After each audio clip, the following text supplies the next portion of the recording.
কথা ছিল অনেক বড় বড়, মনে হচ্ছিল যেন পুরো মানব সভ্যতায় আজ ধ্বংস হয়ে যাবে। পারমাণবিক যুদ্ধটা শুরু হওয়াটা ছিল কেবল জাস্ট সময়ের ব্যাপার, কিন্তু সকাল হতে হতে দৃশ্যপট পুরো বদলে গেল। আমেরিকা ও ইরানের মধ্যে 2 সপ্তাহের সিজফায়ার মানে যুদ্ধবিরতি কার্যকর হয়েছে।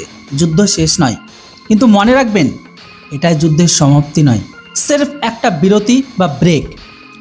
শেষ মুহূর্তে আসলে কি হলো, যুদ্ধবিরতি লাগলো কিভাবে, কেন যুদ্ধবিরতি পর্যন্ত পরিস্থিতি গড়ালো, প্রথমে সহজ ভাষায় সেটা বুঝে নিন। এরপর ইরান কি শর্ত রেখেছে সেগুলো আপনাদের সামনে ডিকোড করব। তো দেখুন, সবার আগে জানিয়ে রাখি, এই যুদ্ধবিরতি মাত্র 15 দিনের জন্য। এটি একটি সাময়িক, এটি শর্ত সাপেক্ষ এবং কি যে কোনো সময় ভেঙে যেতে পারে। 10 এপ্রিল থেকে ইসলামাবাদে আলোচনা শুরু হবে, অর্থাৎ আসল খেলা এখন আর যুদ্ধক্ষেত্রে নয়, হবে আলোচনার টেবিলে। যখন আমেরিকা ও ইসরায়েল ইরানের ওপর হামলা শুরু করলো, ইরান তার দাঁত ভাঙা জবাব দিয়েছে। ব্যালিস্টিক মিসাইল, ড্রোন, এমনকি তাদের প্রক্সি গ্রুপগুলো মানে টেরোরিস্ট অর্গানাইজেশন বা সন্ত্রাসী সংগঠনগুলো লেবানন, ইরাক, সিরিয়ায় থাকা, এর মাধ্যমে তারা তাদেরকে পাল্টা আক্রমণ চালিয়েছে। ফলাফল পুরো মধ্যপ্রাচ্য জ্বলতে শুরু করলো। সবথেকে বড় বিপদ ঘনিয়ে এলো স্ট্রেট অফ হরমুজে বা হরমুজ প্রণালীতে, যেখান দিয়ে পৃথিবীর 30% তেল পরিবহন করা হয়। এটি পুরোপুরি বন্ধ হয়ে গেলে বিশ্বজুড়ে তেলের হাহাকার পড়ে যেত। তেলের দাম ব্যারেল প্রতি $120 পৌঁছেও গিয়েছিল, যেটা আপনারাও জানেন, যা যুদ্ধবিরতির পর $95 নিচে নেমে এসেছে এখন। আপাতত ইরান হরমুজ প্রণালী খোলা রেখেছে, বিপরীতে আমেরিকা বড় ধরনের সামরিক হামলা বন্ধ রাখবে। দুই পক্ষই আপাতত উত্তেজনা আর বাড়াবে না, তবে একে অপরের ওপর ভরসা করা কঠিন, কেননা ইরানের 10টি বড় শর্ত, যেগুলি ইরান কখনোই মানতে চায় না। ইরান তো পরিষ্কার জানিয়ে দিয়েছে যে আলোচনা হবে কেবল এই বিষয়গুলোকে নিয়ে। তো কি? প্রথমত হচ্ছে ইরানের ওপর হামলা পুরোপুরি বন্ধ করতে হবে। দ্বিতীয়ত হরমুজ প্রণালীর ওপর ইরানের নিষেধাজ্ঞা থাকবে। তৃতীয়ত পারমাণবিক কর্মসূচি চালিয়ে যাওয়া অনুমতি দিতে হবে। চতুর্থত আমেরিকার দেওয়া সমস্ত নিষেধাজ্ঞা অবিলম্বে তুলে নিতে হবে।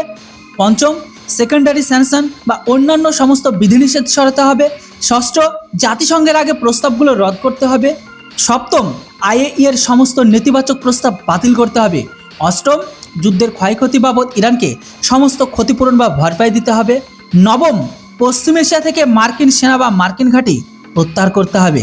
আর সবশেষ মানে দশম, পুরো অঞ্চলে সামগ্রিক যুদ্ধবিরতি কার্যকর করতে হবে। অর্থাৎ ইরান শুধু শান্তি চায় না, তারা নিজেদের সমস্ত শর্ত মেনে নিয়ে তবেই সমঝোতা করতে চায়। তো দেখুন, এখানে ইরান কেন নিজেদের জয় দাবি করছে, কারণ তারা বিশ্বের সবথেকে শক্তিশালী বাহিনীকে আলোচনার টেবিলে বসাতে বাধ্য করেছে, নিজেদের এজেন্ডা অনুযায়ী আলোচনার মোড় ঘুরে দিয়েছে এবং সবথেকে বড় কথা, নিজেদের সরকার বা শাসন ব্যবস্থাকে রক্ষা করতে পেরেছে। ভূ রাজনীতিতে টিকে থাকা হলো বড় বিজয়।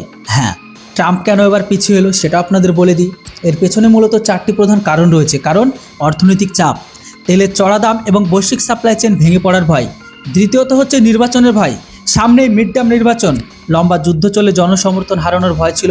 তৃতীয়ত আন্তর্জাতিক চাপ, জাপান, দক্ষিণ কোরিয়া, এমনকি তাইওয়ানের মতো দেশগুলো যুদ্ধ থামানোর জন্য লাগাতার চাপ দিচ্ছিল। চতুর্থত সামরিক বাস্তবতা, কারণ ইরানকে হারানো এত সহজ নয়, তাই কূটনীতির মাধ্যমে সবচেয়ে নিরাপদ পথটি বেছে নিয়ে তাই এই পথে এগোল হোয়াইট হাউস। এখন শেষ কথা হচ্ছে, অনেকে প্রশ্ন এখন অমীমাংসিত, কেননা ইরানের পারমাণবিক কর্মসূচি, নিষেধাজ্ঞা তুলে নেওয়া কিংবা মার্কিন সেনা প্রত্যাহারের মতো বিষয়গুলো নিয়ে এখনও ধোঁয়াশা রয়েছে। সবথেকে বড় বিষয় হলো প্রক্সি গ্রুপগুলো এখনও সক্রিয়, তাই পরিষ্কার বোঝা যাচ্ছে এটা স্থায়ী শান্তি নয়, এটি কেবল ঝড়ের আগের সম্পূর্ণ নিস্তব্ধতা। কারণ মিসাইলগুলো এখনও প্রস্তুত, সেনাবাহিনী এখনও মোতায়েন, সামান্য একটা ফুলিঙ্গন আবারও পুরো পৃথিবীকে যুদ্ধের আগুনে জ্বালিয়ে দিতে পারে। আপনার কি মনে হয়, ইরান কি সত্যি জিতে গেল? কমেন্ট করে আপনাদের মূল্যবান মতামত লিখে জানান। Thanks for watching. জয় হিন্দ, বন্দে মাতরম।